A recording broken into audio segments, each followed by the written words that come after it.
Class, Teacher Fran here, checking in, finished up week 3. Can you believe we're more than a quarter of the way done for our class? Congratulations.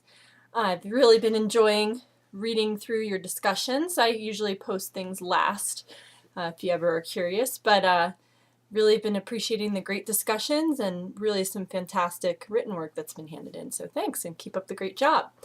I wanted to preview a few things for you, just let you know about a few things going on in class. The first thing I want you to do is really think about, for this essay, the fact that you're going to have a very prescribed structure for essay number 1.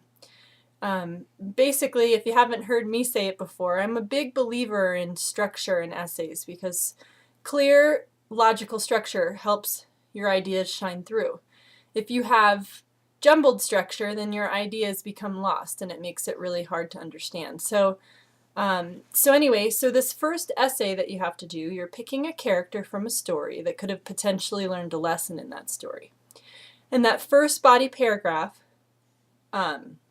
is going to be targeting how that character was at the beginning of the story in relation to the lesson learned. That's the main focus. The second body paragraph is focusing on what the potential turning point was in the story. So you're trying to prove that the character had a chance to learn a lesson, and you're explaining what that opportunity was. And then the third body paragraph is explaining if your character did or did not in fact learn the lesson. So there's a very prescribed structure for the 3 body paragraphs of this essay.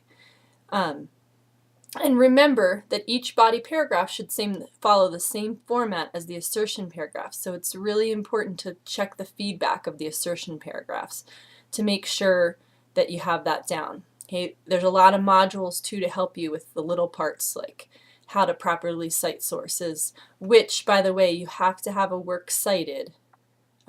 It'll list that in the instructions, but a lot of times people forget. You need to have a work cited to be working with full credit there. So make sure that you look at those modules about how to use lead-ins, how to properly punctuate parenthetical citation, and how to write a works cited. There's a lot of things that are just the style of literary format that you're learning, and a lot of it you're having to learn on your own through looking through the modules. So I'll point things out and we'll learn as we go.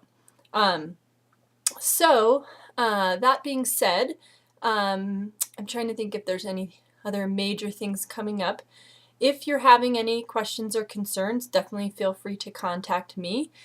This first essay is, the first really big point assignment, so just do your best, and it's a learning process, and I'll help you as we go. Oh, and the one last thing, sorry, I was trying to think through.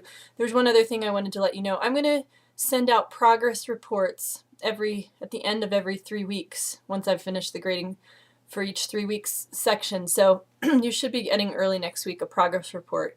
Gradebook in Etudes, I think, now has great current grading. It used to be terrible, but still, just to check in with you, I'll be sending you a private message with what your total points are and all that good stuff. So yeah, feel free, send me private messages if you have any questions, and keep up the fantastic work. This has really been a great class.